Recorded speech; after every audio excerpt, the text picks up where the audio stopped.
Welcome to the Chamber Leadership Alliance and today's Chamber Leadership Development Program Training. Good morning, everyone. My name is Akriti Rana, and I am the Program Manager of the Chamber Leadership Alliance. Today, I would like to welcome you all to the second Chamber Leadership Development Program Training of 2020. Now, it is my pleasure to introduce to you all a true supporter of diversity, inclusion, and public policy that expands economic opportunity to all. He is the Senior Vice President, External Relations at Wells Fargo, Mr. Ruben Barales. Ruben, welcome. Thanks, Akriti. Can you hear me okay? Great, thank you, and welcome everybody. Really a pleasure to be here, this fantastic program. So proud that Wells Fargo is sponsoring it. We believe that America can't recover until all of its small businesses recover. And that really includes diverse small businesses, especially throughout the country. We at Wells Fargo think that one of the best ways to help small businesses is by helping create and build and supporting strong chambers of commerce across the country, to provide the kind of networks and technical training and a united voice for small business at the local level all the way up to the national level. We're so proud to work with these chamber leaders that you'll be seeing today at the National Diverse Chambers who are helping to develop these networks. And Wells Fargo is proud to stand side by side with our partners. I've run a Chamber of Commerce before, and I know how tough it can be, and it can be incredibly rewarding. And I'm so proud to be at an institution now at Wells Fargo that understands that and that provides support for small businesses and for chambers around the country. I'm looking forward to this session. I know you're going to get a lot out of it. As you all know, Wells Fargo is a big supporter of small business through our business, through loans and all. And just kind of a sneak preview, we'll be making a large announcement very soon about some additional support that we'll be providing to small businesses around the country. So please watch out for that in early July. Really excited to demonstrate once again, Wells Fargo support for small businesses. So with that, I'm going to turn it over to Justin Nelson, who's going to get the show rolling. Hey, thanks, Ruben. Much appreciated. And thanks to you, to Gigi Dixon, for your leadership, for your commitment, for your passion to diverse business communities. Thanks to all of our partners at Wells Fargo for not only supporting this initiative, but for supporting our national organizations and so many of our collective affiliate chambers across the country. The work that you do in our diverse business communities is truly inspiring, and we couldn't do our work without your support. So huge thank you to our partners at Wells Fargo.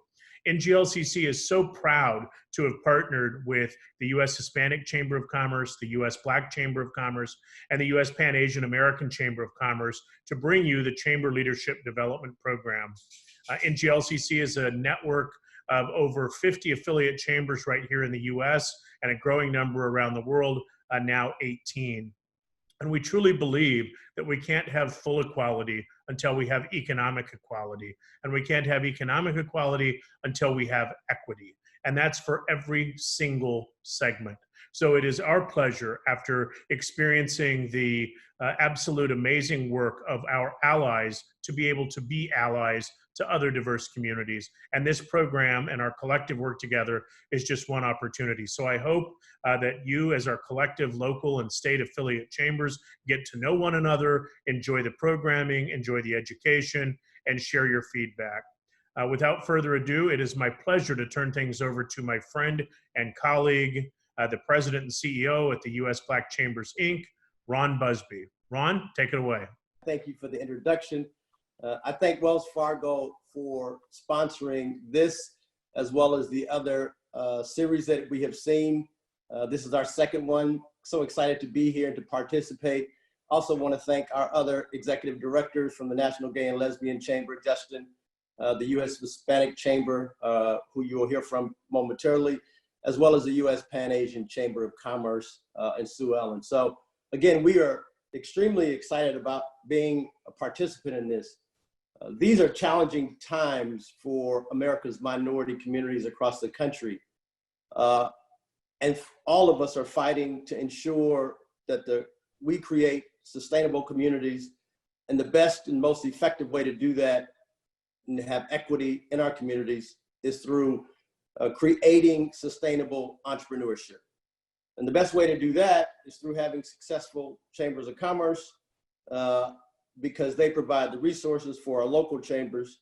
And these types of seminars and webinars give us the acumen, the resources that we need to be able to transfer that education and understanding off to our local chambers and ultimately to our local businesses. When we asked our 145 chambers across the country what they were all looking for, the top conversations that we were having was really about providing access to capital for the chambers that needed it, how to go create grants, write grants, and to respond to opportunities. And so if you were involved in the first session, you understood how important the conversation was there. This being part two, I'm really excited to be able to continue that acumen, to continue to be able to provide the resources that our chambers need. So get your pens and pencils, your notepads and laptops to make sure that you take the notes, be diligent, ask questions, because I believe that these are the types of conversations that can move our communities as well as our local chambers forward. Thank you, and we'll be around to answer questions later on. Thank you, Ron. This is Ramiro Cavazos. I'm the president and CEO of the United States Hispanic Chamber of Commerce. Good morning, everyone. It's a real privilege to be here with my friends, the leaders of our other major national chambers. It's an honor to be here with Ron Busby, who runs the U.S. Black Chambers, and of course, Justin Nelson with our NGLCC, outstanding global operation for our LGBT communities, and of course, Susan Allen, the CEO of the United States Pan-Asian American Chamber. I am so grateful to represent the interest of 5 million Hispanic-owned businesses in America, more than 250 Hispanic chambers of commerce. Each of these chambers that we represent is not asking for anything. We just want to provide equity and opportunity to our businesses. Our economic engine of America's economy depends on the businesses that we represent and the chambers that we represent. Now more than ever, we need to collaborate and provide solidarity with one another. And this Chamber Leadership Alliance is a perfect example of cooperation and collaboration across the country. Lastly, I am very grateful to Ruben Barrales and Gigi Dixon and the whole team at Wells Fargo, the Wells Fargo Foundation, for their immense investment in our communities, the Asian community, the LGBT community, the Black community, and the Latino community is the present and future economy of this country. For us to recover, as Ruben said, we're going to need one another, and those investments that they make at Wells Fargo are helping our bottom line. So with that, thanks to each of our chamber leaders, board members, and CEOs for joining this training. It is free, thanks to the collaboration and the support of Wells Fargo. It is now my honor to introduce my great friend and longtime CEO of the U.S. Pan-Asian Chamber of Commerce, our friend Susan Allen. Susan, thank you for your leadership. Thank you, Romero. Once again, I want to say hello to everybody, and I want to welcome you, and my warm welcome to all of you for today's Chamber Leadership Program, brought to you by Wells Fargo Bank, one of the most generous financial institutions that we have known. The Chamber Leadership Institute, Chamber Leadership Development Program is a collaboration of 4 national minority and diverse organizations that came together in 2014 so that we could join forces and bring the most diverse groups together, national organization, and train our own leaders, the board of directors, the advisory boards, and our own management teams on how to bring money into our organization so that we could have the resources to provide the services that our constituents need. And I am just pleased that I have been around on this train with them for the last 6 years. It's been 6 years in the making, folks. And today we are going to be giving you the second session of how to access capital and raise funds. Last time you heard a beautiful program, and many of you have come back in, and more of you have signed on onto this program. You see, never in memory have I seen any diverse organizations such as us, the U.S. Black Chamber of Commerce, the National LGBT Chamber of Commerce, the U.S. Hispanic Chamber of Commerce, and the U.S. Pan-Asian American Chamber come together. The most diverse group come together for nearly 6 years. Every year we come together and give 8 in-person training to our constituents across the country. This is long-standing and sustaining. That's the proof in the pudding. Today, you're going to get some more from us, and I want you to pay attention, and not just today, and for the rest of the year until September. You will be surprised. You will not miss anything, because at the end of our training, we will ask you to judge us as to how we do. So welcome once again to our second Chamber Leadership Development Program on access to capital. Back to you, Akriti. Thank you very much for that, Susan. And thank you again to our incredible partners at Wells Fargo for their support of this program. Today's topic is preparing a grant during COVID-19 and beyond. It is such a great honor to have you all here with us today. And before I welcome our expert for the day, I would like to mention a few housekeeping items. This session is being recorded, and all the CLDP presentations will be uploaded on our website, after this web series on fundraising and grant writing and access to capital ends on July 15th. So all of the emails that I have been receiving about the presentations, they will all be uploaded on July 15th. We encourage you all to share the recordings and the presentation with your fellow chamber leadership. Please use the chat and Q&A function on Zoom for any questions that you may have during the presentation today. These questions will be answered in the Q&A session at the end of the program. And lastly, thank you all for those of you who have filled out the pre and post training survey for June 16th training. Please be sure to fill out the post training survey for this session as well, which you will all receive in your email. Now, I would like to welcome our expert for the day, Ms. Ava Knox. Ava, thanks for being here with us today. Welcome. Hi, thank you for having me. I am just gonna share my screen, so give me one moment. Okay, hi, welcome. My name is Ava Knox, as Akriti said. You might remember me from the last time. So I am with Elevate, and we are a grant writing consulting firm located in Washington, D.C. Today we are talking about preparing a grant during COVID-19 and beyond. Last time we talked about finding prospects and cultivating funders. And then our final part 3 of our webinar series will be understanding and measuring impact. And so all of these things are connected ideas. So we're going to reference a little bit of what we learned last session, and I'm going to touch on a few things that lead into our next session, but we're going to dive deeper into the measuring impact a little bit later. So as a warm-up, please share in the chat how many grants you have written for your chamber or in general. So just to get a sense of, I know we have a lot of experienced people on the line, and we have some people that are new to their grant writing work. So just if you can share in the chat, just so we can sort of see where we're at with that.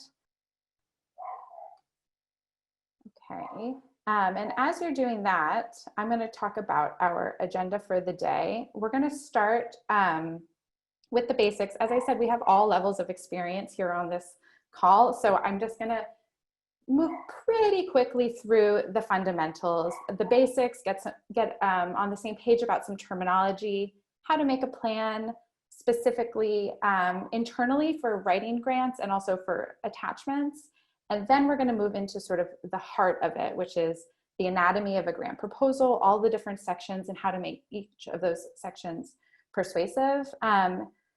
And then specifically some just like tips and tricks about writing compelling language. And then as that also relates to COVID-19 and how you can tell your COVID-19 story to funders.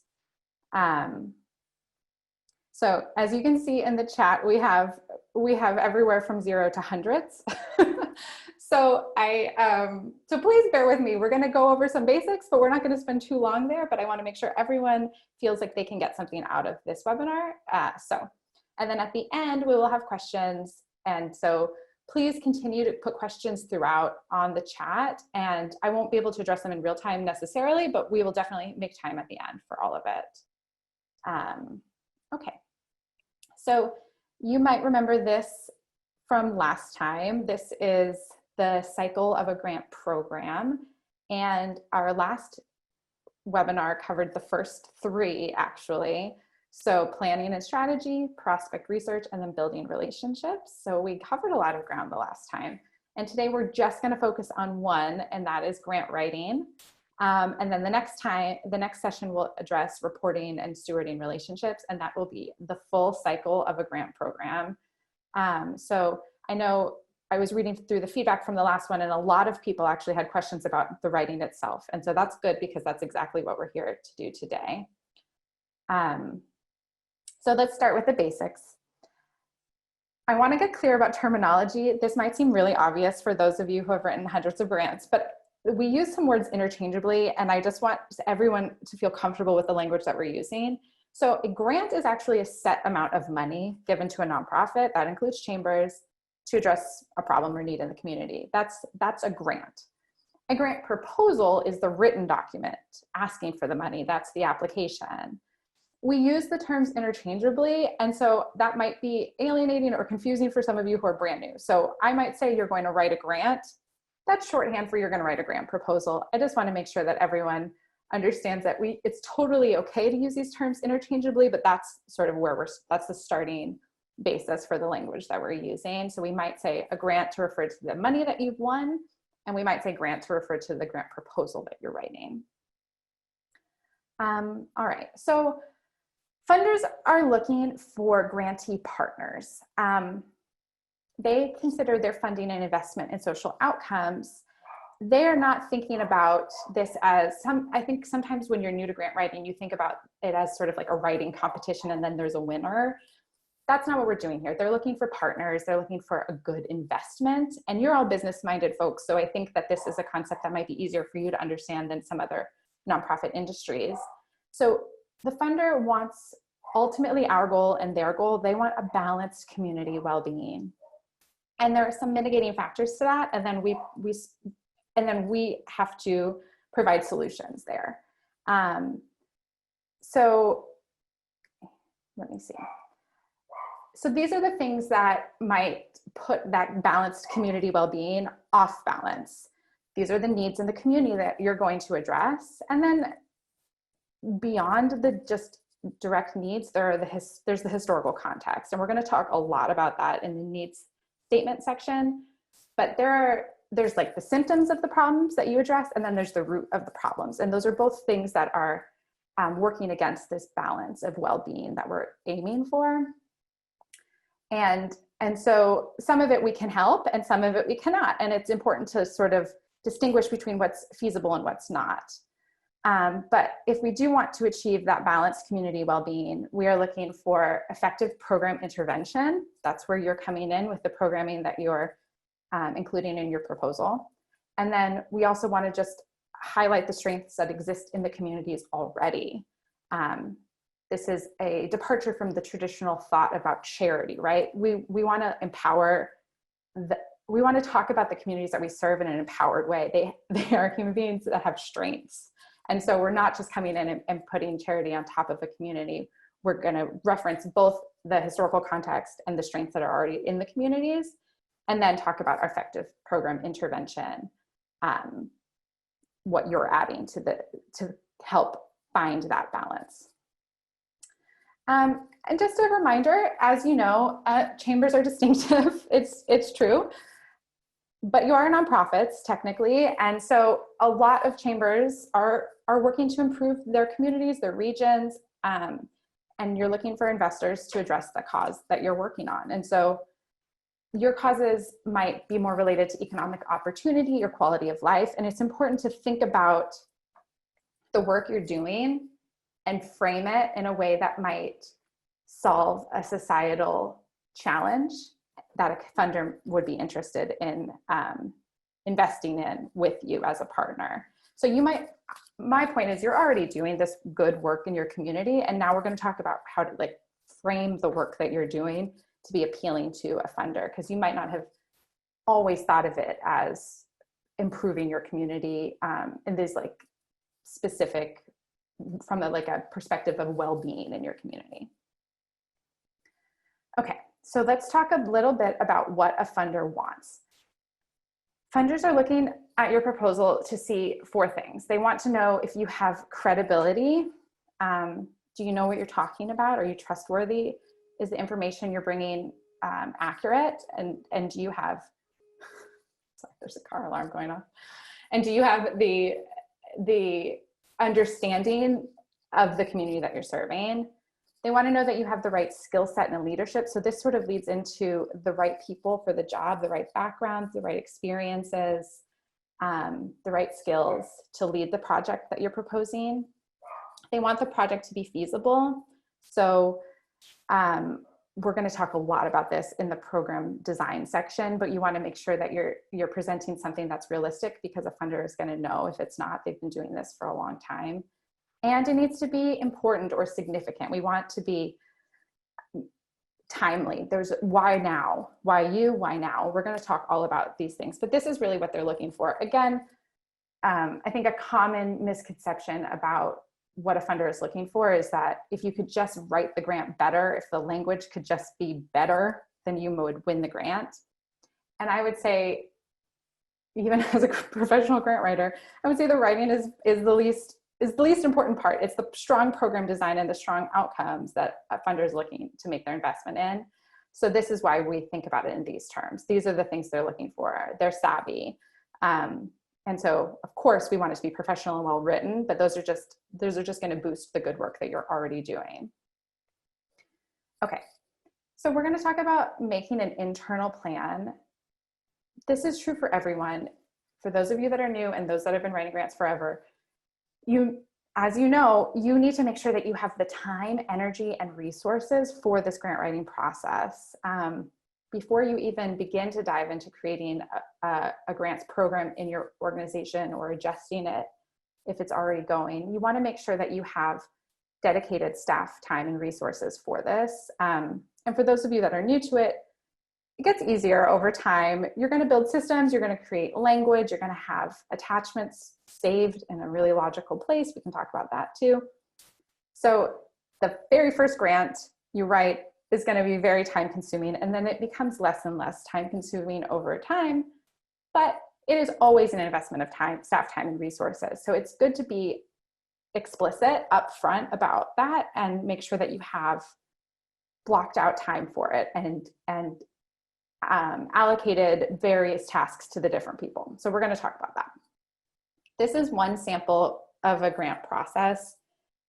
This is assuming you have at least 4 people on your team that are part of the process. I will also do a 2-person model in case that is not true for your organization.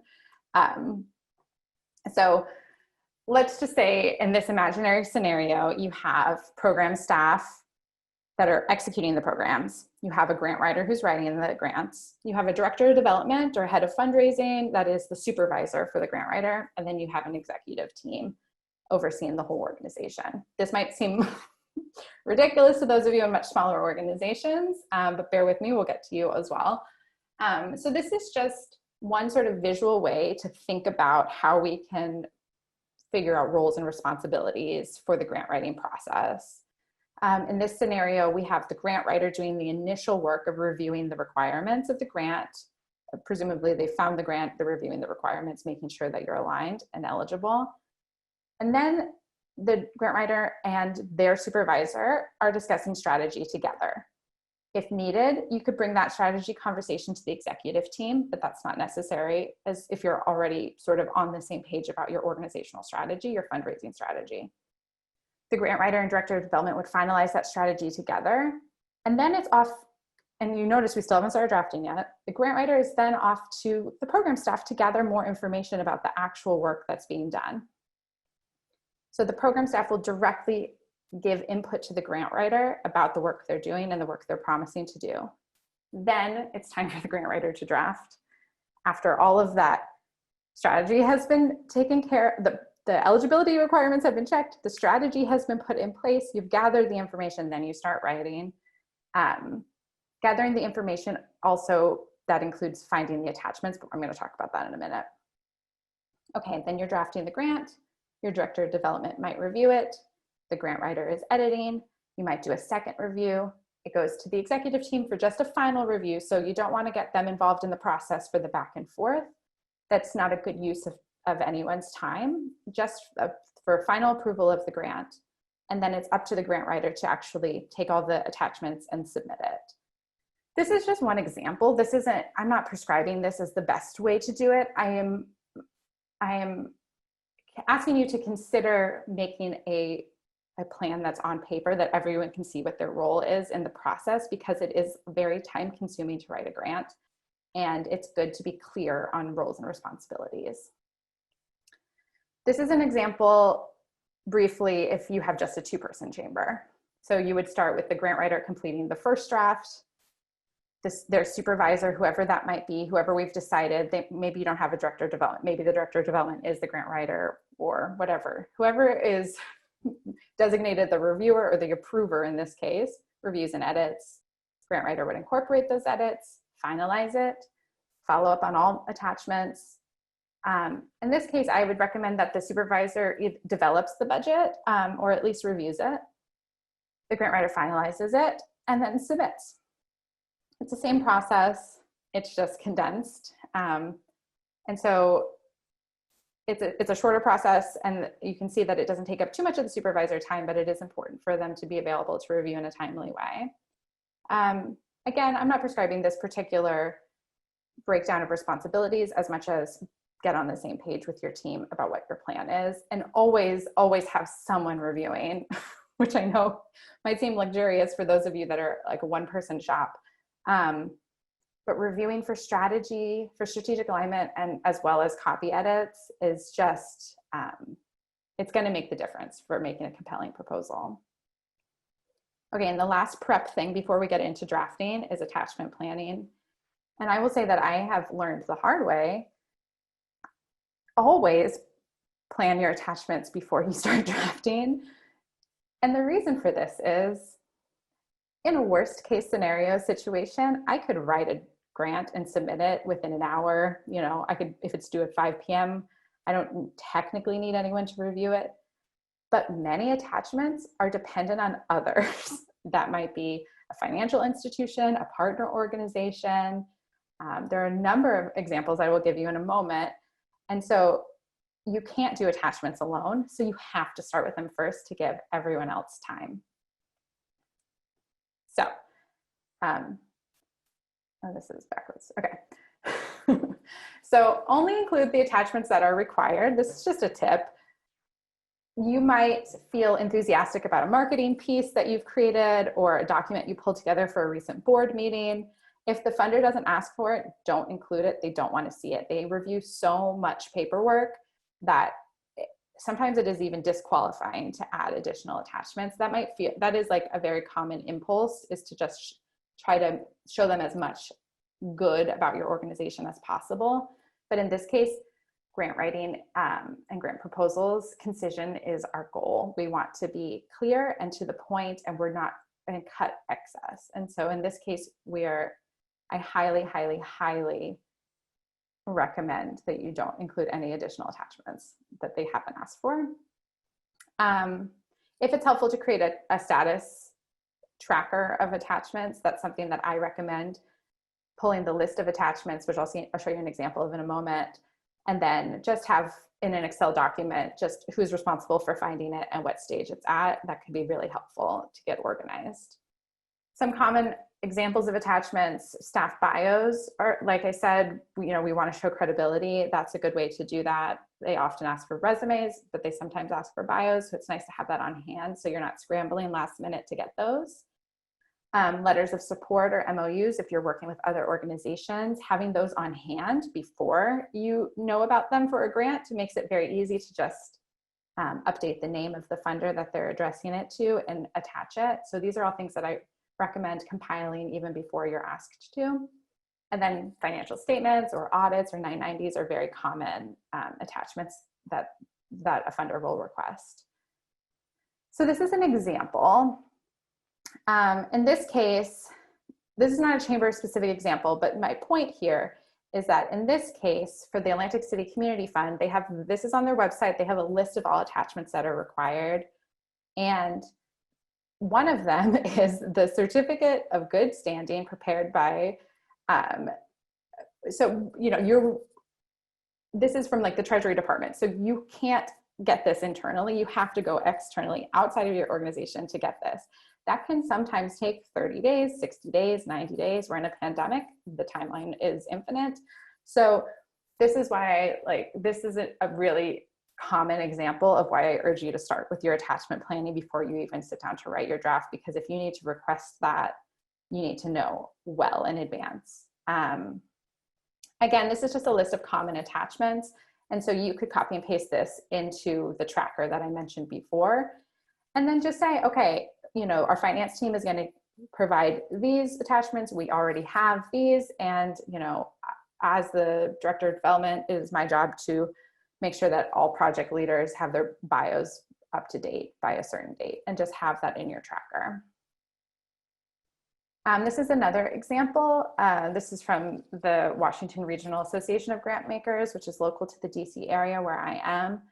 So this is their list of attachments. It's pretty straightforward. These are pretty common attachments. And then, but as you'll see here, they're looking for MOUs. And so again, this is something you're going to have to go outside of your organization to find. So start the process earlier, be a good partner to your partner organizations. Don't make them scramble day of. This is, very, very important. Okay, so that's all my prep. I know I breezed through that, but that was intentional because, like I said, I know we have different levels of experience here, and I wanted to save some time for the heart of what we're doing here today. But if you have any questions about preparation, strategy, attachments, please put them in the chat now while you're thinking of them, and I can address them at the end, or if they come up, maybe your question will get answered. So that's our prep section. And now we're going to slow down a little bit and take some time to talk through the anatomy of a grant proposal. So I'm going to go through a list of all of the common sections found in grant proposals. And then once I go through them one by one, then I'm going to do a deep dive into each of them and talk about how to strengthen your writing in each of those sections.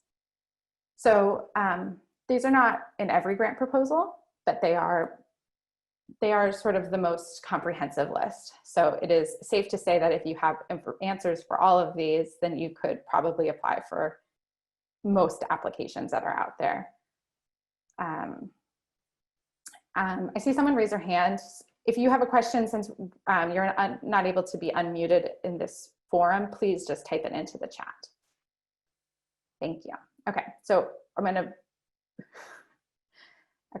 to go through the anatomy of a grant proposal. We have an organization description, a need statement, the project description, collaborations or partnerships, an evaluation plan, which we'll talk about next week, sustainability section, your budget, and maybe a budget narrative, and then your attachments, which we talked about. So we're going to go one by one through each of these. We already talked about attachments, and we're going to not spend too much time on evaluation because we'll spend a lot of time at our next session on that. Okay, let's start with the organization description. So this section is your organization's mission, history, how you were founded, when you were founded, who founded, etc. Your goals, your accomplishments and your experience. So this is where you really want to emphasize your strengths and your current contributions to the field. So I mentioned including your accomplishments. This could be sort of an externally validated accomplishment, like an award your executive director has won or that your organization has won. Any sort of certifications or affiliations that you're proud of. This would be a good place to share that information. But you want to make sure it's current and relevant. If you won an award 15 years ago, it's maybe time to take that out of your accomplishments section, even if you're super proud of it. We want our accomplishments to feel relevant. And so if you don't have an externally validated accomplishment to include here, maybe it's an internal goal that you met that you want to share, that you exceeded your numbers served in 2019. If you, as I imagine this applies to a lot of you, if you work in multiple areas or if you do a lot of different kinds of programming, just focus on what's related to the proposal and the interests of the funder.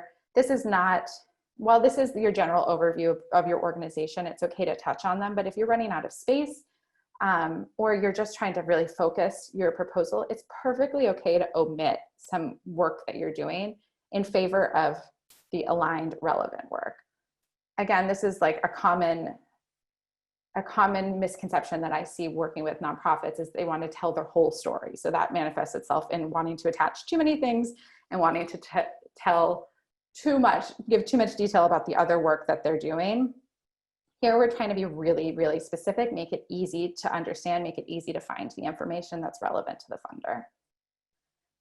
So this is also, like I mentioned, if your CEO has won an award, this is a place to talk about discussion of your leadership or your staff. Maybe it's not an award, but maybe it's just a note on their experience, their number of years in the field. Ultimately, the purpose of this is to establish your credibility and your capability, which were something that we talked about in the beginning, being what's important to funders. They want to know that you know what you're talking about, that they can trust the information you're giving them, and that you are the right people to execute the programs that you're putting forward or the solutions that you're offering to the community issue. So this is the section for that. This is oftentimes a very short character count or word count, so you can't fit it all in. And so in that case, I don't have specific recommendations about what to include and what not to, but filter it through the lens of how do I establish our credibility and our capability in this section. Always include your mission, but sometimes that is its own separate question. Okay, the need statement. I'm going to spend quite a bit of time here. And yes, I will be, as Akriti said, all of this will be shared after the final webinar in this series. You will get access to both the slides and the recordings.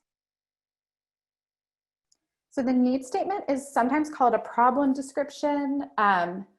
This is the place where you make the case for the need for funding in this particular area. This is the one place that I will go against what I said about about grants not being a writing contest. This is the one place that if you have strong, compelling, persuasive writing, it can set you apart from other applications as long as your programs are strong. And so this is where we do three key things.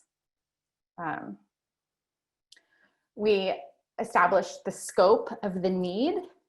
This might be a little bit broader than the work that you're doing. Then you get really specific about the need as it pertains to the work you're doing. And we're going to spend more time going over these three things. And then you differentiate yourself. So it's starting broad and getting more and more narrow. We're talking about the overall need in the community, the specific need that you're addressing and why you're addressing it better or different. I'm going to dive into each of these now. Oops.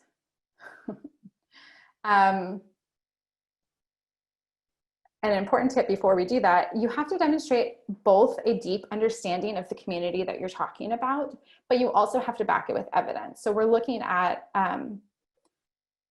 the combination of voices and experiences backed with data and statistics. And that is a tricky balance that we're going to get into how to do that. But this is this again speaks to credibility. Do you know the community that you're working with? Like, how are you embedded in your community, and how can you speak as an ambassador for them? Okay, so let's start with establishing scope. This is the broadest part of our need statement, and I'm going to give writing examples of this too. So we're establishing scope here.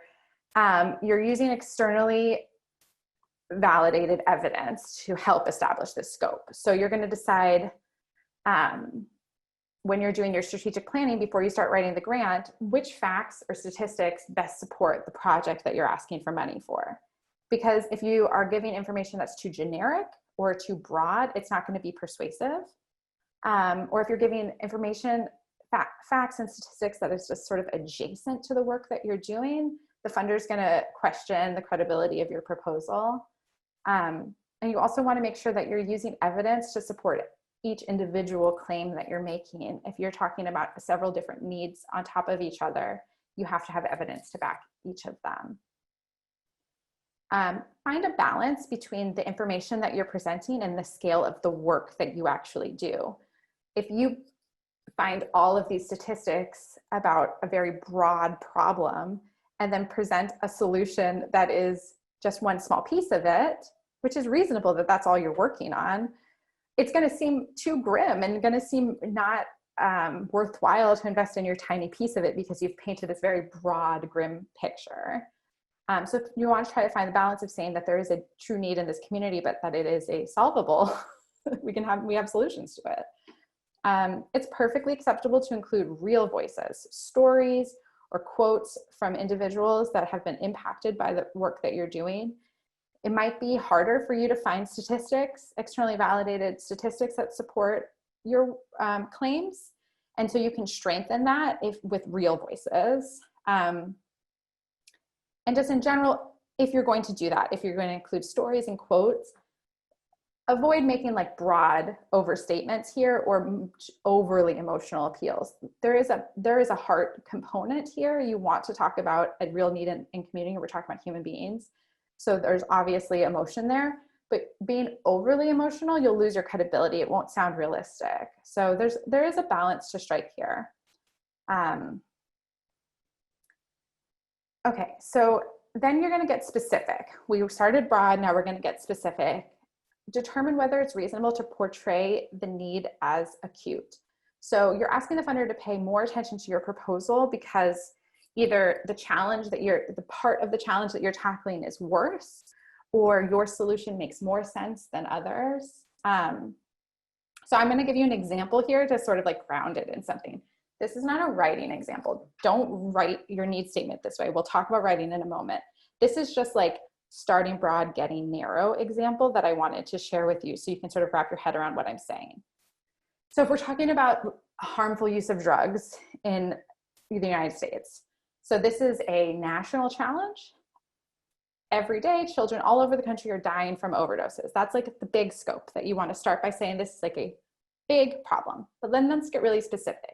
In our city, the challenge is worse because of this systemic factor or this other bit of information that is unique to your city. More children, ages, we said 13 to 18 here, we're talking about whoever you're serving, die from drug misuse than any place else. So it's a big problem, but it is even more specific in our area. What it looks like is this. And then hence, our drug prevention program is needed in our city more than other places in the country, if it's a national funder, or you might use this to say, you know, our approach is better than other approaches in our area. And so this is like, thinking of it as like an upside down triangle. This is like, you start broad, get more specific, and then even more specific. And this is your need statement sequencing example. A few tips here. Avoid circular reasoning. This is like a very common mistake that people will make. And I encourage you to look back through your grants if you've already written them. In circular reasoning, you're presenting the absence of your solution as the problem, and then you present your solution as the solution. So just as an example, this is a silly example, but the idea being like, the problem is we don't have a pool in our community. Building a pool with your grant money will solve our problem. That's not the need. You're not talking about need there. That's circular reasoning. more persuasive case would be what pools do to communities. Like, what need is there in a community for a public gathering place or recreation or exercise or physical therapy, whatever the thing that your topic is. Talk about how your community needs this kind of a resource.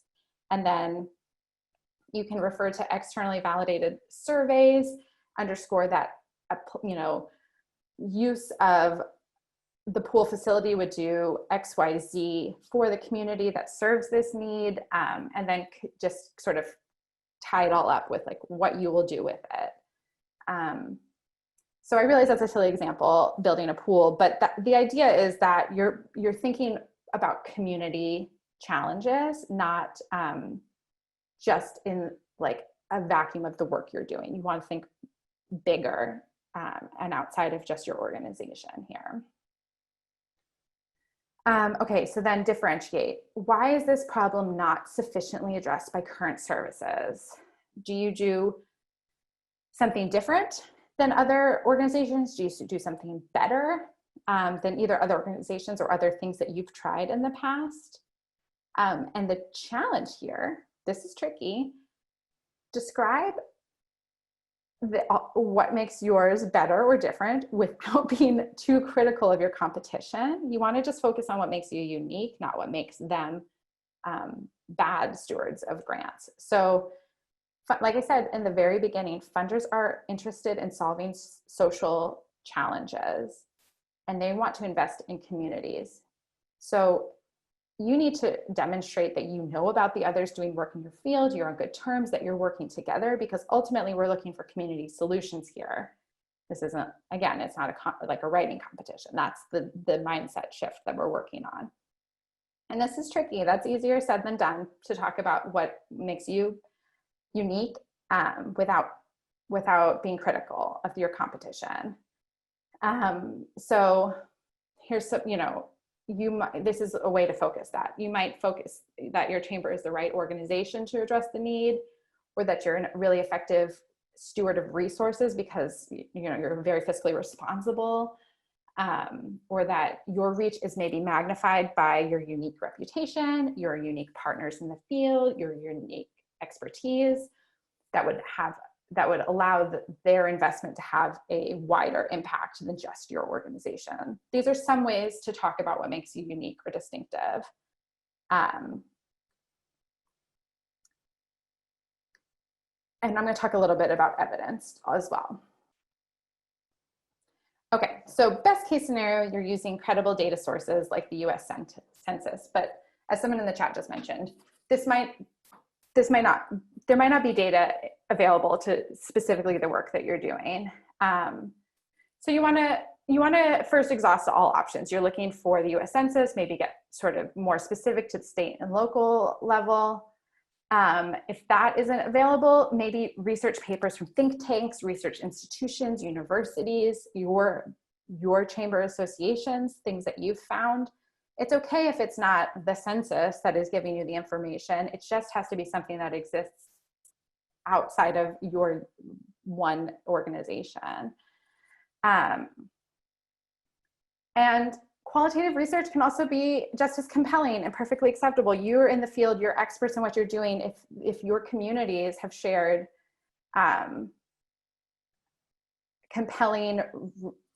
if you've done compelling research outside in the field and your communities have reflected something, then it's okay to share that as well. And then I have a note here that yes, facts are key. They're like the crux of a grant proposal. We talk about facts all the time, but we have to acknowledge, and I think that you all I think that this time in our history has, more than ever shown us that historical context shapes our understanding of facts. So you want to approach your evidence through a historical and cultural lens, and that's going to just help tell a fuller, more compelling story. So don't just talk about the symptoms of the challenge that you're working on in your community, but talk about the origin of it that is, generally systemic and outside of the control of the communities that are then now experiencing the symptoms of it. Talk about the systemic perpetuation of the challenge and then the depth and scope of its effects. It's totally okay this might seem contradictory to what I said about being too broad. You don't want, but it is important to have this lens here. So find the balance of explaining that there are existing structures that perpetuate inequity and that we're aware of them. And so, you know, what we're doing is addressing a component of it. And that just sort of gives context and a good framework that just shows a better cultural understanding of the work that you're doing. So I have an example here. This is an example of a need statement that you might think at first glance is perfectly fine. So take a moment to read through it. This is just like a perfectly okay example of a need statement, except it immediately reinforces stigma because no context has been provided. So we're talking about homicide rates, and so it addresses the situation like it's sort of like a quick, simple thing to sum up, but in reality, this goes much deeper, right? So it does a disservice to the community who might already be working towards solutions, you know, by the way, apart from your organization. But the population that you serve, that you're talking about in this need statement, is immediately introduced by their need instead of their humanity. Labeling children as victims here as opposed to children. So there are a few things that, like, there's nothing technically wrong with the way we're presented. There's facts here. Like I said, facts are important. And so this one does have facts, but it doesn't have a historical cultural lens that is empowering to the communities that you're working with. And so I think we can make it better. So this is an example of a way that you might reframe that original okay need statement in a way that is empowering. So you can highlight, as you read through it, we're highlighting here that there is a cause. There's a cause that is historically rooted. It's government sanctioned, and it's not been in the community's control. Zip codes are, you know, a part of that. That's a fact, and so we're still using facts here, but we're leading with humanity. So this puts us sort of like right into the reality of the community members and our students that we're talking about serving here, in a way that still gives the same information, but like I said, it's leading with humanity and it's leading with cultural and historical context. So I encourage you to take a look at, if you've already written grants, look at your need statements and how you might take them from good to great by using strengths-based language or historical or cultural context to explain the need. Some other tips here about when we're talking about evidence. Numbers are really helpful. They're essential to persuading your reader. To the funder wants to know about numbers served, but you need to contextualize them as well. So an example, if you say you serve 10,000 people, is that a good number or a bad number? Is that, you know, out of 500 million, or is that out of 20,000 and you're reaching 50%? So you have to contextualize your numbers. And maybe you do that by how it compares to others doing the work. You serve more. And then sort of what causes it to go up or down? What solutions could the funder offer, or could a partner organization offer to help keep your numbers up or prevent them from going down? So just three tools to think about when you're using numbers are scale, comparison, and context. The need statement is also sometimes called target population or population served, people served. So this is where you also really highlight that you have a deep understanding of the people you're serving with your project. Again, ideally highlighting their strengths and their input into the intervention that you're proposing. So you want to include really specific and relevant facts about demographics served. So for example, you don't want to, if you found a bunch of statistics about women generally, but you only serve women ages 18 to 25, then that's not precise enough to help be compelling. Again, you might not be able to find this from the census. This might not be something that, you know, you're working in communities that have maybe been historically overlooked by things like the census. So what research institutions, academic institutions, or your own research or the work of others in your association or your field can you point to here? And then we'll talk about how to evaluate your programs the next time, and then you can even speak with more authority. So start collecting demographic data now if you have not already done that. It is something that's going to come up in every grant. So you want to know demographic data on who you're serving and who you're seeking to serve. And this I pulled from a website that I think is really helpful. And I just pulled a few different examples of terms to avoid and alternatives. I'm going to send the link to that website when we send out the slide deck, so you can sort of see words that might be more relevant to the work you're doing. They break it down by industry.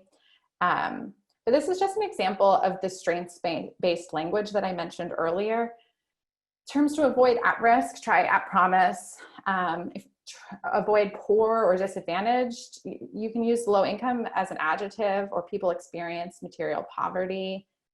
You'll notice that I try to avoid saying problem, but talk about challenge. It's just, again, it's leading with strength. It's not trying to sugarcoat a problem. It's trying to lead with humanity and existing strengths. To that extent, instead of saying suffering with, we're talking about living with or experiencing or working to recover from. You know, you might have noticed earlier, I used the terms misuse of drugs as opposed to drug abuse. There's a ways to just like continue to empower the community you serve with humanity. So these are just some examples. There are many, many more that I encourage you to, again, look at your current language and see how you might change things to be a little bit more empowered.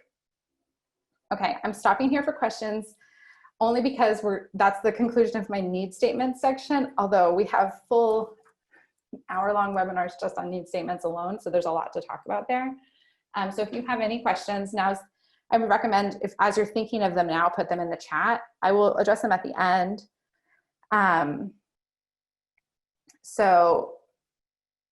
But just put them in here, and then when we get to the end, I will be able to address them. I just want you to put them in, take a moment to pause and think about what your questions might be. Okay, and Akriti is sending me some questions now. She's collecting them and is going to send them to me as we go. But yeah, so I will answer all of these as they come in later, but please keep sending them, even if you don't hear me address them right this moment. Okay, we're going to keep going. It's a lot of information. It's a lot of information to receive virtually. I just want to name that. So listen as best you can, but know that you're going to get these resources sent to you and the recording sent to you, so you can replay it, read it at your own pace, and listen. Okay, so now we're talking about the project description. This is sometimes called an implementation plan. This is like, what are you going to do? Sometimes it's separated into a few different parts. Sometimes there's like a goals and objectives section, a key activities section, and a timeline. So this is sometimes just one question called project description, or 3 different questions, or some combination of the 2. You just want to clearly describe how you plan to run your program. So let's start with the goals and objectives piece. So goals are broad statements with a long-term ideal outcome in mind. Objectives, you may know this, you may not. Objectives are specific statements that will indicate to the funder who's reading it exactly how you plan to achieve your goals. So you have, again, we're starting broad and getting specific. That's like kind of a theme here with strong, compelling writing. What are your broad goals? And then what are your specific objectives to indicate how you're going to achieve those goals?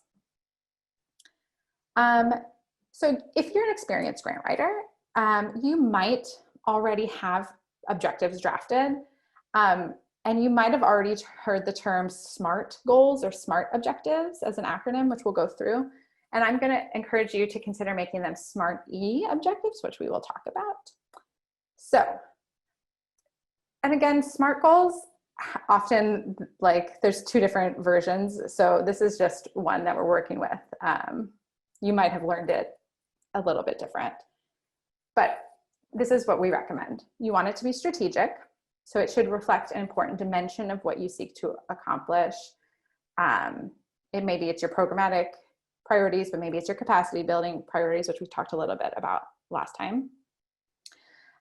It needs to be measurable. That's key in grant writing. So what are the standards by which you can agree that the goal has been met? So maybe that is in numbers, and maybe it is in defined qualities, but you have to be clear on how you're going to measure this objective.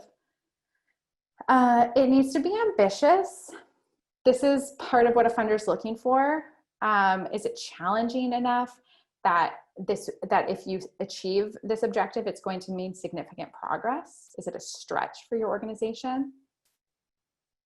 But at the same time, this is tricky. It has to be realistic. So we want to be ambitious and realistic all at the same time, which is a bit impossible, but it needs to be challenging enough, but not so challenging that that you haven't thought it through, or that you don't have the time or resources to accomplish it. It has to be time bound. There needs to be clear deadlines about when, not only the start and end dates of the activities, but when you hope to achieve the impact. And then here's where the IE for SMART-E comes in. I don't know if you've seen this or not. I learned this from the Management Center, and I think it's great. Is it inclusive? Does it bring traditionally marginalized people, particularly those most impacted, into processes, activities, and decision-making, policy-making in a way that shares power? And again, is it equitable? Does it include an element of fairness or justice that seeks to address systemic injustice, inequity, or oppression? So those are just some things to think about. I'm sure a lot of you already have objectives drafted, either in a strategic plan or other grants that you've written. Put it through this lens, put it through this framework, and see how you might be able to strengthen your objectives. Here's a few examples for you. The goal here, we're speaking broadly, is that students will achieve at or above grade level literacy in the content areas. That's our big goal. So our objectives are more specific. So they might, and they're SMART-E, right?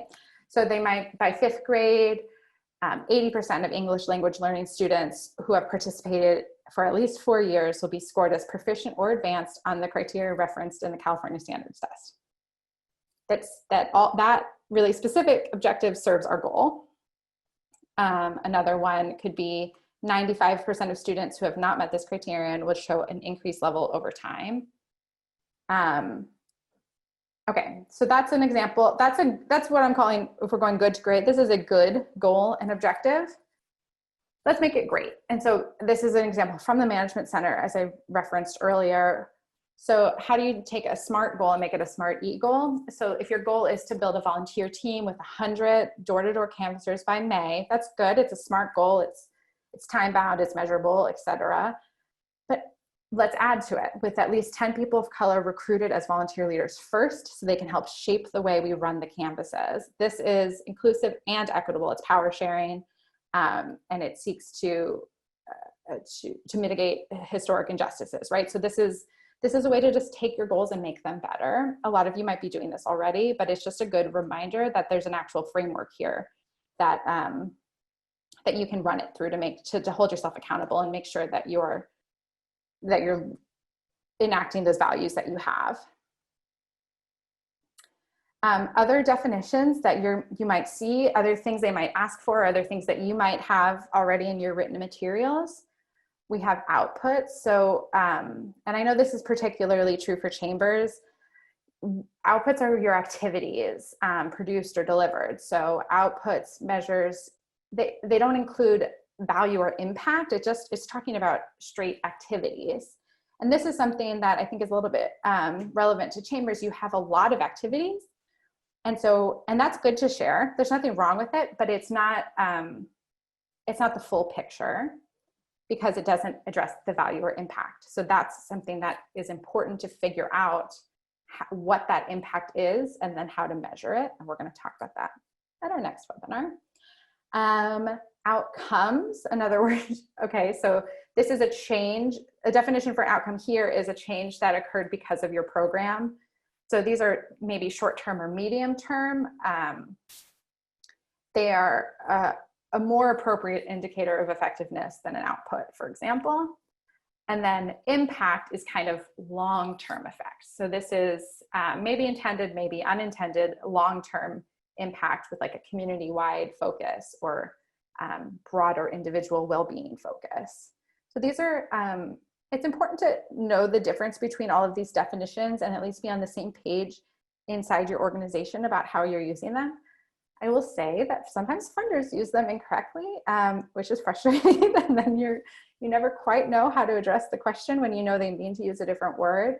But it's good to be on the same page with everyone in your team about the definitions for these and what your different answer is for all of them, because it's connected, but it's different. Okay, and then so part of the project description again is activities and timeline. So your activities, this is pretty obvious. They describe how you're going to carry out your goals and objectives. So there's a few ways you can group or explain your activities. It might be chronological, or maybe by project, or like the phase of your project, or the type of activity, whatever is most clear. There's not one best practice way to do this. We have heard from a lot of funders that they want more details. This is a part where you might be writing the grant proposal before the program has been fully designed. So you might not have as many details here as you would if you won the money and could implement the program. So that is probably why commonly reviewers say they want more details, but they want, like I said, this is, funders are savvy. They want to know what you're really going to do. They're really interested in the specifics and the logistics. So make sure not to breeze over this section when you're describing what you're going to do. Okay, that's it for project description. Although I am going to talk a little bit more about project design in our persuasive writing section. Collaborations or partnerships, this is another common section. As I said before, they want to see that you're working together with other organizations in your field. So you want to talk about who your partners are, what role they play in making your program effective. Don't just list them. You want to talk about how they're involved.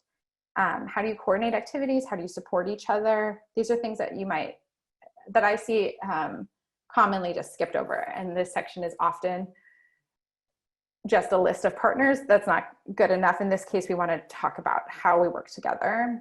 And if you do have formal agreements in place, this is where you share that information. That reads as stability to a funder. They want to know that it's not just that you like plan on calling this, business to partner with them, but that you have solidified a partnership that is going to last at least through the duration of the grant period. So that's it for collaborations. This part is pretty self-explanatory. I don't think like I said, these are the ways that I encourage you to strengthen this section, but also don't overthink it. This is we're just talking about your collaborations here. Evaluation, we're going to talk much more about next time, but this is how you demonstrate the success of your project. How will you know that you have met your objectives?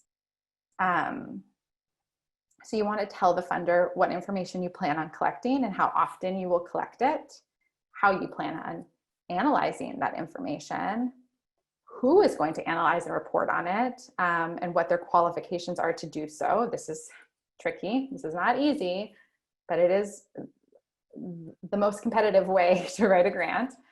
So you might not have answers to those questions right now, and that's okay. We're going to talk about that more the next time, but these are some internal questions to be asking yourselves. And then you also want to talk about how you're going to use the results of your evaluation to refine or revise your program over time. If you're getting feedback that a particular component isn't working, how are you positioned to implement that feedback?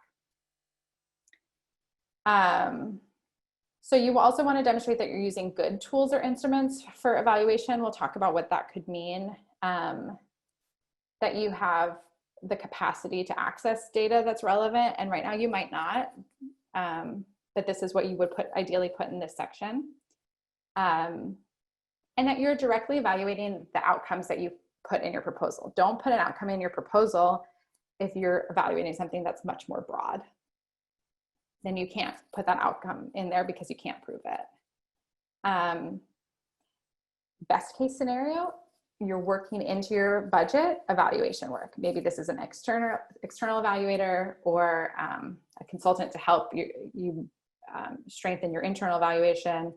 But if you can include it in your budget, it's totally appropriate to do so, and your funder will think that is a wise use of their investment. Again, we'll discuss this much more in our next webinar. Sustainability section. So this is a little bit tricky. I find I never know what to put in this section. When I'm first approaching a grant, I'm always reminding myself of what this section is, so you might have a similar challenge with it. It's to demonstrate your long-term plan for continuing the project. And it's really challenging because you need to make the case that you will be fine if you don't win the grant because you're so sustainable, and that you need their money desperately. It is a contradiction, and that's what makes this such a tricky section to write. So overall, you want to show that you are a fiscally responsible organization, but you have a funding gap. And that's the balance we're seeking to strike here. So this is the section that it would be perfectly appropriate to discuss your fundraising team, their experience with fundraising, their past success at meeting goals. And especially for chambers, since foundations are not your sole funding source, you have to demonstrate, you're going to demonstrate that money is coming from other sources. And that, so your program can sustain itself. You have membership dues, you have goods and services in addition to the money that you're raising. So use that as a strength in this section, so that you are well supported by your fee for service activities, but you have a funding gap that you need to make up for in fundraised dollars. So it is, it's a tricky section, but I think if you keep in mind that you have that those are the two things that you're balancing, and make sure you address each of those components, then that's where you're going to find success in this section. Some key terms here. This is just things to think about. Diversified funding. So like I said, you're supported by a combination of earned income, individual contributions, government contracts, and philanthropic support. So you want to talk, that's a strength. You want to talk about that you have diversified funding, and you can provide specific percentages if you think it is compelling, to talk about how each of those funding streams is stable and what component of your fundraising they make up. So I think it's okay that you have, in this case, this combination of earned income with your other dollars, because it makes you look sustainable. If you have any multi-year funding commitments, this is a really good place to put that information in. That makes them feel confident that, maybe they only have so much to give, but the program will still happen. So they can feel confident that contributing isn't going to be a waste of dollars, because you have the resources to carry out for multiple years, even if it's going to go beyond their donation.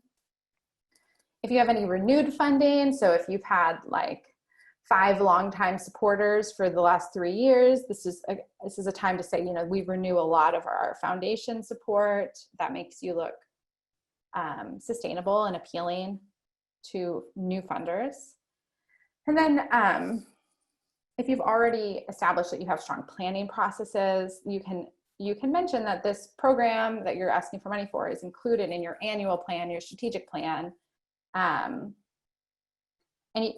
so one example of a way to do that, this is an example of doubling the number of young adults served through our program is a key goal in our strategic plan, and therefore a focus of our fundraising. So connecting your programmatic, strategic, organizational goals with your fundraising goals, this is the section to do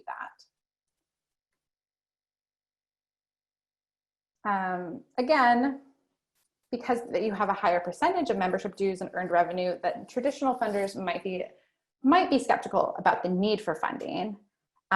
So you have to make a stronger case maybe than other types of nonprofits, that there are funding gaps, and that your program design is strong. And so this is going to segue us into our next section, which is persuasive writing. So that sort of concludes the anatomy of a grant proposal. If you have any questions, now's the time to put them into the chat about the specific sections that we went through. From the list before, the only thing we didn't cover were budgets and budget narratives. That's a different training that we don't have time to get to today. But I will say that make sure that your budget narrative is aligned with your program narrative, your grant that you're writing. That's important. But so yeah, this is the time to think of what questions you might have about that before we move on to our more broad persuasive writing and COVID writing sections. As I think you know by now, the purpose of your grant proposal is to persuade decision makers to award your organization funding. So this is persuasive writing. It's not scientific writing. It's also not creative writing. It's its own category. So you will win more money if your grants are more persuasive. And so that's what I'm hoping to help you with in this section. And there are sort of 4 key ways that I like to just do a checklist as I'm going through proposals from organizations that I'm working with, to make sure that we've marked off all of these 4 components. So you want to understand the funder and their priorities. That was a lot of what we talked about at our last webinar. But I'm going to go through these in more detail. You're going to want to review the funder website and the RFP in detail. RFP stands for Request for Proposals. So that might just be, they might have a funder website that has details about the grant, or they might put out a specific call at a certain time of year announcing a grant opportunity. You want to discuss strategy and decide internally on your program and then your request, and be thoughtful about the amount of dollars that you're asking for. We're going to talk about that. And then I think the most common thing that I don't see that is sort of like an easy add that can strengthen a proposal is consider potential weaknesses and then address them. That's definitely going to stand out among your peers. Okay, so starting with understanding funder and priorities, this quote, "Not knowing your audience is like writing a love letter and addressing it to whom it may concern." I think this is a funny quote because it gets to the heart of what we talked about last week. Fundraising is relationship building, so you want to know who you're talking to, and especially when you're asking them for money, which is such it's such a fraught relationship, right? That we need to know who we're talking to.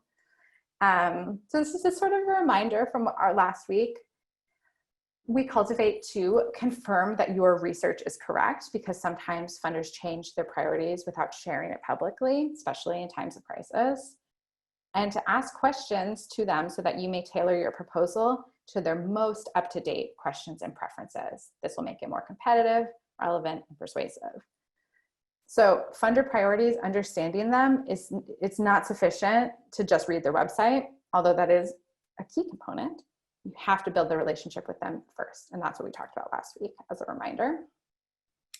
Okay, so reviewing the funder website and RFP in detail. I'm going to give you an example here of an RFP, or a website rather. So this is State Farm. I think I used this example last time. They have just a list of the types of organizations that they award funding to and what they don't award funding to. And they also talk about their 3 focus areas. So in this case, they fund safety, education, and community development. And so you might think, okay, great, community development, that aligns. But then read carefully, they don't fund, in this case, organizations outside of the US. And so that might disqualify you. Or politically partisan programs, make sure that that is something you don't do. Or individuals seeking personal help or scholarships. This is tricky if you have if you do pass-through grants where you give scholarships or personal help, you would need to have a conversation with them to decide if they would fund you doing the scholarship giving, but they don't do the scholarships themselves, or if altogether they don't fund the idea of scholarships. So this is something you want to be really thoughtful about the way you read their website information. Okay, and then we selected community development before. Let's get more specific. So this is their description of community development, and then this is what they say their national and local funding is directed towards. So in this case, small business development is a component of their community development. So you want to be really not speaking broadly to community development. You want to narrow in on their really specific focus of small business development. And you can also see the other work that they're interested in. If you have crossover in those fields, this is where you note that, and so you can include that in your grant proposal. Okay, and then you're going to discuss strategy and decide on a program and request. So here's some strategic questions to ask yourself. Which existing programs or initiatives would this funder be most interested in? So what do we already have going that has a funding need that they might be interested in? And then out of those, which needs the most funding? And the reason I am highlighting this is because it is also a common mistake to chase money, to see like, oh, well, they have an interest in this. We could create a program that does this. That is not a good long-term strategy. It might be a good short-term strategy, but it is not going to serve you in the long term. So you want to stick with your values and your mission and the work that you do. This might mean creating new programs, but not because it's what the funder wants. It's because it's what comes out of the communities that you serve. So think about what already exists that might be interesting to the funder. What has the biggest need for dollars? And then you think, okay, what facts or programs can make your request more compelling? And then at this point, you might need to decide, okay, this is a new program that we're going to be inspired by the work we're already doing, but tailor it to be something new from an internal need, or are we going to ask for an existing program? So when you're thinking about new programs versus existing programs, you want to ask yourself what language or description already exists, so you're not recreating work for yourself, so you have more time to strengthen your language. Maybe you haven't written a grant before, but you have marketing materials, or you have a social media team, or you have a press release. What decisions still need to be made about the program design? What language does need to be developed based on the decisions that you have yet to make? Who is the best person to develop that language? We talked about this at the beginning. You might not have a lot of options for the answer to this question, but think through, is it your program person or your development person or your executive team? And that might change from grant to grant, but again, decide that in advance. Okay, so then we have, this is an Elevate thing. We have like an A, B, C, D for strategy. I think it's kind of silly to fit this into the acronym, but here we are. The information is good. So, okay, this is like an Elevate thing. But so we want to align your program to the funder's priorities. You want to be different in a meaningful way. You want to clarify your context, why now, and you want to develop the request. So this is like a good way to remember those strategic questions that I just mentioned. Alignment looks like knowing what the funder cares about, consistently and exhaustively linking those priorities to your work. So as you're writing your grant, find places to call back to what you read on their website or the conversation you had with them in your cultivation call to demonstrate alignment. Aligned with funders' priority of XYZ, we do this really specific linked work. Stay on topic, directly confront and address key weaknesses, and omit minor ones. We're going to talk about that in much more detail in a little bit. This is an example. Given our shared commitment to ensuring high quality educational opportunities for youth experiencing material poverty, we seek a grant of this much from this funder in support of our award-winning program, whatever it is. So you just want to find a reason. It's kind of like a resume or a cover letter, I mean. You need to reference who you're asking and who you're talking about. You want to talk about the funder. You want to use the language that they use. In this case, we said commitment to ensuring high quality educational opportunities for youth experiencing material poverty. That's the connecting thing that you both have in common. Use the language that they're using on their website, give it an empowered twist as we talked about before, but make sure you're mirroring what they're interested in to demonstrate that you are aligned. All right, be different. This is the B of the ABCDs. That's the one I think is a stretch. That's okay, it's positioning. So this is answering the question, why us and not anyone else? We talked about how funders are looking for important or significant projects. So what's at stake? Yeah, why us and what is at stake here? Why is this significant? An example here is that, we work with 8th and 9th grade students because research demonstrates that the transition from middle to high school is one of the most vulnerable times for youth. There are very few organizations in Washington, D.C. supporting youth during this period, even though youth are making critical decisions about their futures, including whether or not to stay in school.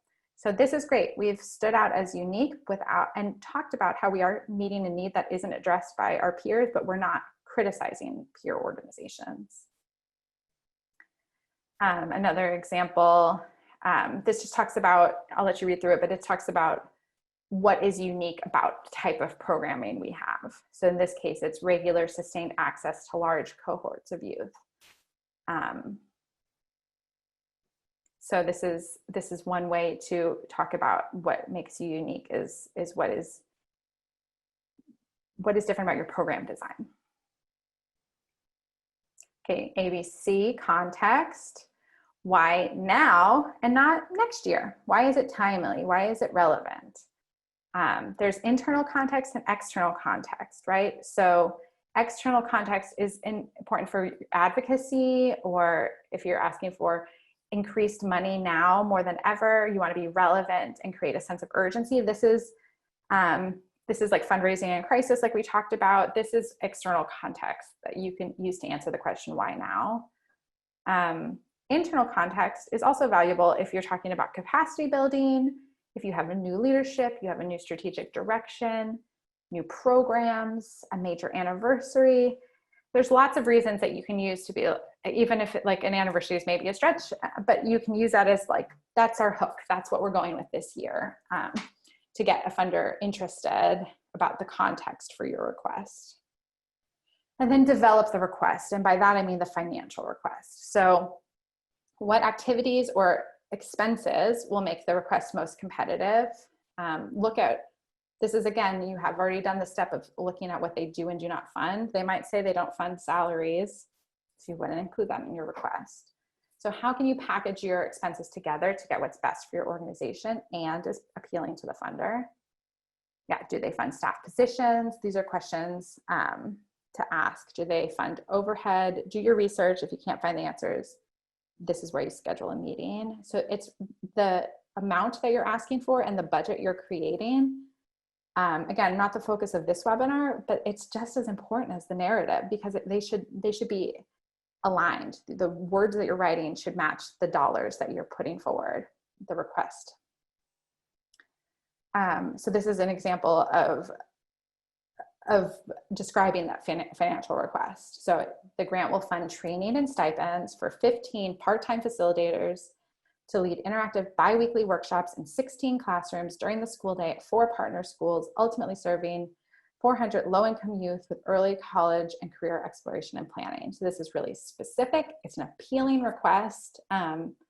It meets all of our original criteria. And it's something that you need, and a funder might, it is a good way of spinning. This is really, we're really just asking for staff salaries here, right? We're asking for part-time staff salaries in this, but we've spun it in a way that demonstrates why this is an integral part of our program design. And so this is, it's important to think about your language in a way that, to frame it to the funder that is appealing to what they're trying to help you with.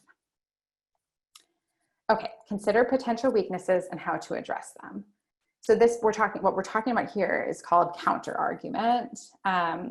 You might remember this from academic writing.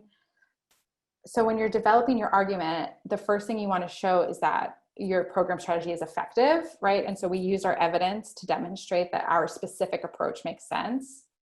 But the counter argument is like a possible argument against your strategy or your reasoning. And so if you can get ahead of it by naming it and then mitigating it, you can further strengthen your case and stand out amongst your peers. So this is just an example of the way to think it through. Again, this is not like a writing example. But if you have a financial literacy program that serves teens experiencing homelessness, so two counter arguments that a funder might have as they're reading through it is that financial literacy is maybe not as urgent as maybe academic interventions or health interventions. Or they might, another counter argument is that maybe there are enough programs that already serve this demographic. Like maybe maybe to the funder, this feels like the field is oversaturated. So by getting ahead of it, you can explain why those assumptions are wrong.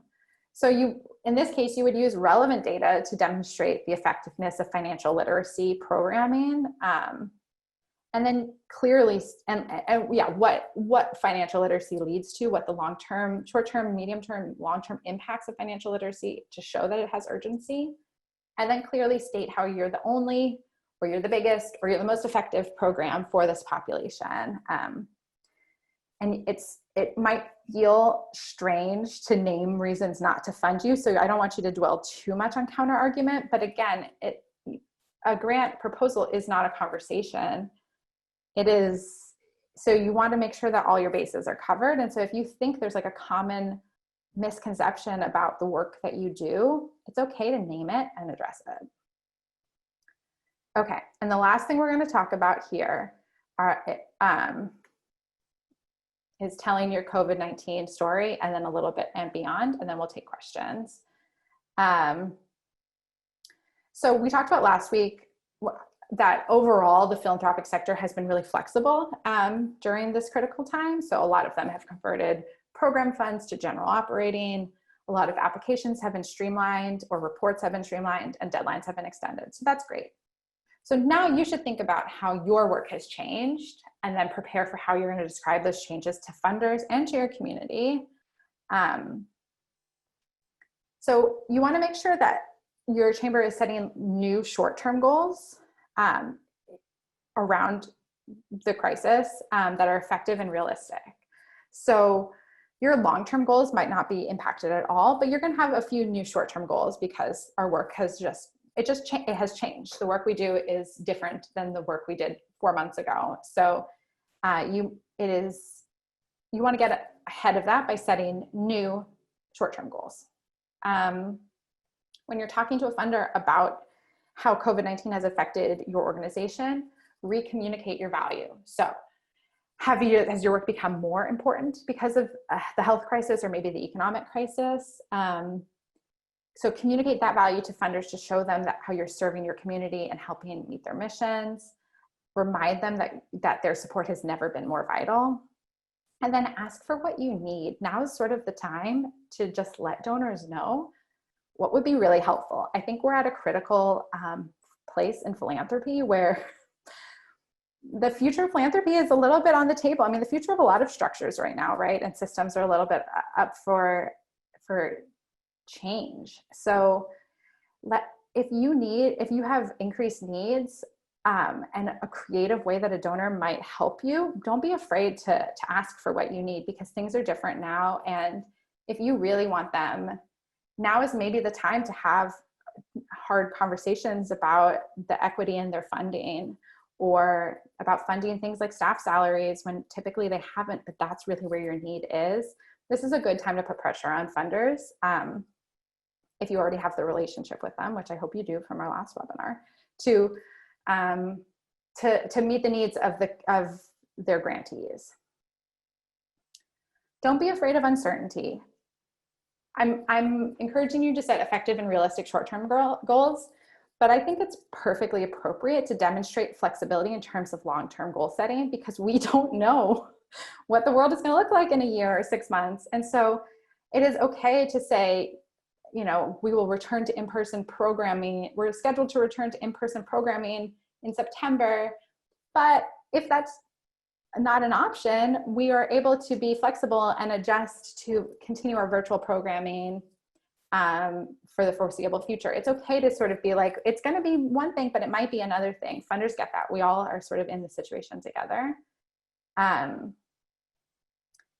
So yeah, and I think I've already sort of addressed those points. I want to make sure we have time for questions, but okay. So this is an exercise that I found on candid.org that is designed.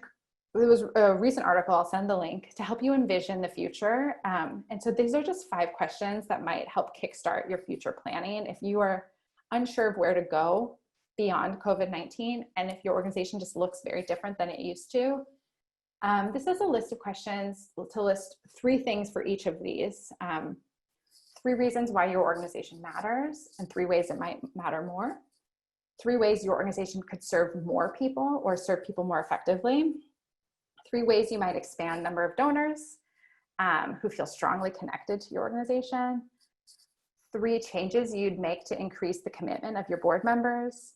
And this one, they said 5 ways you'd like to reshape the way you work to create healthy work-life balance. So these are just like internal strategic questions to ask yourselves if you know things need to change, but you need a little bit of inspiration or like a writing prompt, if you will. This is a really good way to kickstart your future planning. And I'll send the link to that full article. Okay, and then this is my last slide, is if this seems overwhelming or impossible, given your current staffing situation, and you need more grant writing support, think about, should you hire an internal grant writer, an external one-off consultant, like an independent contractor, or a firm? Elevate is a firm, so I'll tell you a little bit about what we do, but those are questions, and I can't answer those questions for you, grant writer, consultant, or firm. I think they all have benefits and they all have drawbacks. I'll tell you a little bit about what Elevate does. And then you can feel free to ask questions about the other alternatives. So we have a number of services. Our signature service is what we call comprehensive grant writing and strategy. So we have long-term retainer contracts with clients. And so we can either build a grant program from scratch, revive a program that's sort of in decline, or give an already successful program just a boost in capacity. We have different size contracts, but our standard is 4 grants, letters of inquiry, or reports each month, with about 2 prospects per month. We have you can do a variation, but that's like our standard. And then we also have writing capacity projects. So that's fast support. That's just like a one-off. You can hire us to write 1 grant for your organization if you have a pop-up opportunity, or if you have someone going on leave for a short-term amount of time, someone is maybe going on parental leave for 3 months, you could hire us just to write the grants for that period of time, or agreed amount number of deliverables per period of time. So that's one way working with a firm is helpful because it increases capacity. There are drawbacks too. The retainer base model, it might not work for you, might not have the same consistent needs for grant writing every month. And so that might not be the best model for you.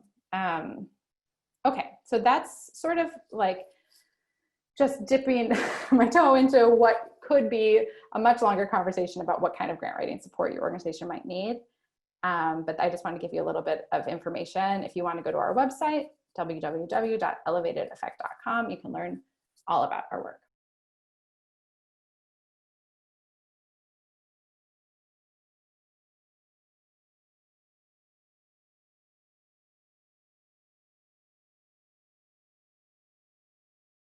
In this case, I think it's okay to use qualitative information, talk about what you've heard from the individuals that you're working with.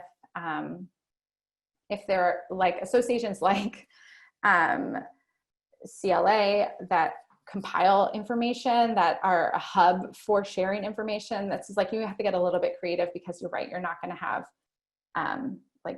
probably you're not going to have local governments tracking this data at this point.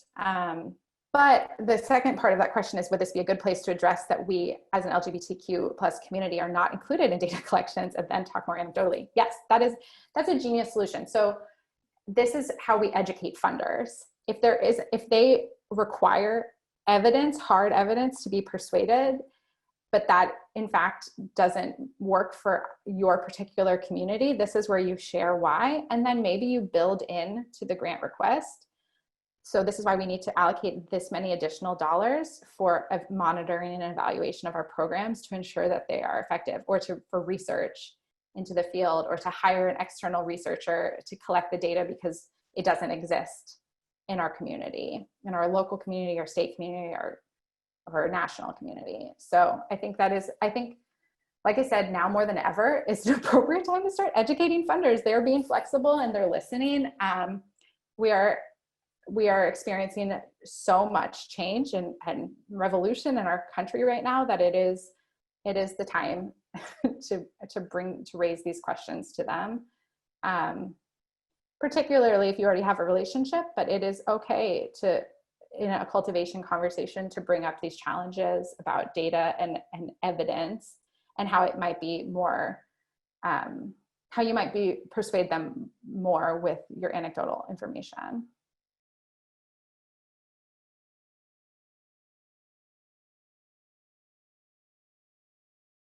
So suggestions for building a grant writing team. I mean, I think that's what I was getting to before. You can hire a grant writer, someone who either has grant writing experience or maybe is new to the workforce and you're going to train them. And that you have to think internally about what that means for you in terms of the cost of a salary and benefits and having an employee.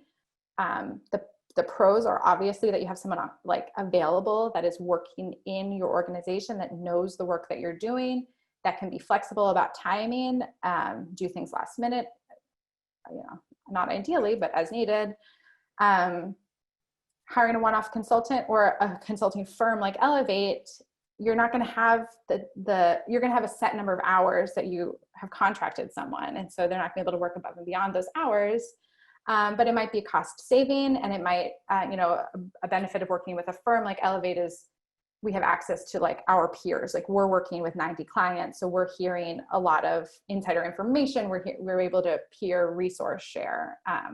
Same with a consultant. An independent consultant might have the same sort of like network. You just have to think about what makes sense for your organization. I don't think there's one right answer there.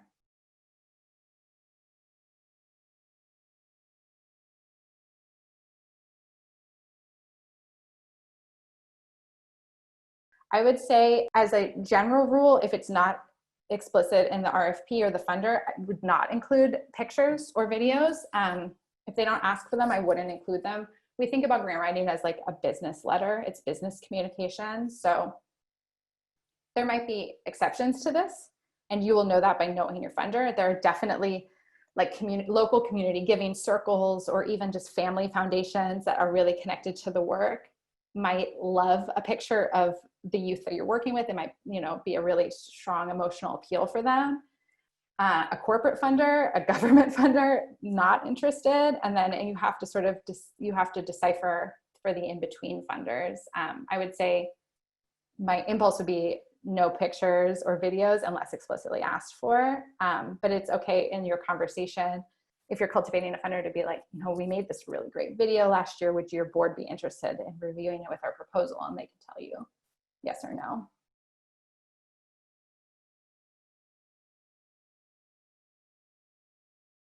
I will share the link to the website that I pulled the list of words to use, like alternatives to commonly used words that are a little bit disempowering.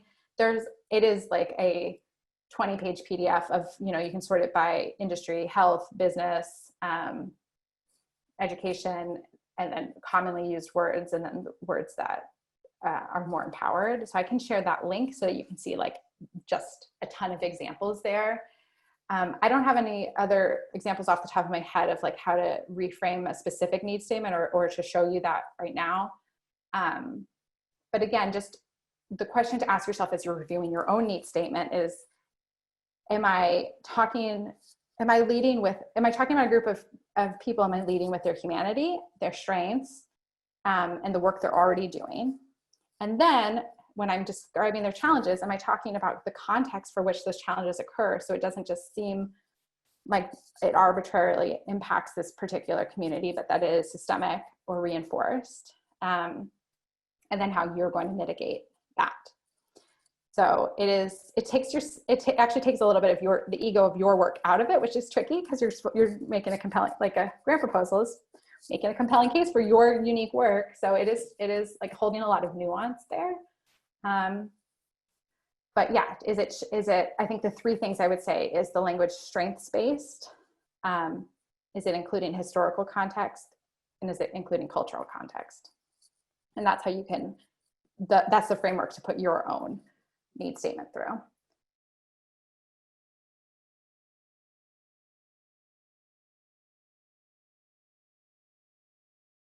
It's typically a set amount for the number of deliverables. So especially at Elevate, we can't guarantee, like I said, I'll say this, like strong grant writing is actually a very small piece of what makes you win a grant.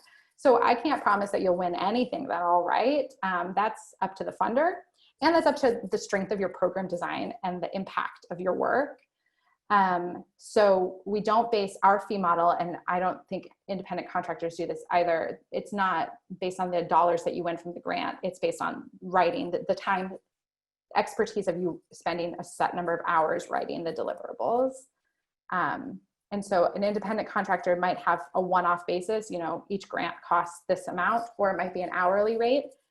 And in Elevate, like I said, we have these long-term contracts. So we will, for a set amount, we will write 4 grants a month at a maximum, which also means that some months we might not have 4 deliverables to write, but in that case, maybe we're finding more prospects, or maybe we're doing a strategy memo for deliverables of some kind per month.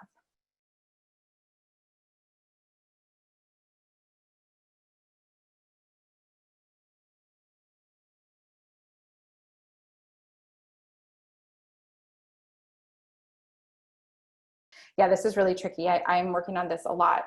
I think there's still overhead associated with the work that you're doing. And so how can you talk about staff time and staff expertise in the budget? Because you're still working and you're planning and you're implementing. You might not be paying for the event space, but maybe you needed to bolster your technology. Maybe you need software, maybe you need laptops for your staff. I think you could, if you need to make like a hard cost, you could do that. Or this is maybe the time in the budget narrative to say, we are losing this much money. So this is this is filling the budget gap. And while this is not something you normally fund, this is our need in this crisis time. And would you consider a one-time overhead or salary request? It's tricky. Okay, I think I've addressed all of the questions that I have been sent. Okay, that's everything. I just want to thank everyone so much for your time and your attention and your great questions and your contributions to the chat. I look forward to seeing you for one more webinar 2 weeks from now. And okay, there's one last note. Someone shared, thank you so much for sharing this, there's an independent contractor on the call. So they evaluate the grant to see how long it'll take and the client to see how ready they are, and then quote by the day. And that's on a retainer basis as well. So that's just insight to one contractor, one fee model. All right, again, all of this information will be sent out by the end of the 3rd session. You'll have recordings and you'll have slides. That's on July 15th that you'll receive all of that. So thank you so much, and have a great rest of your day.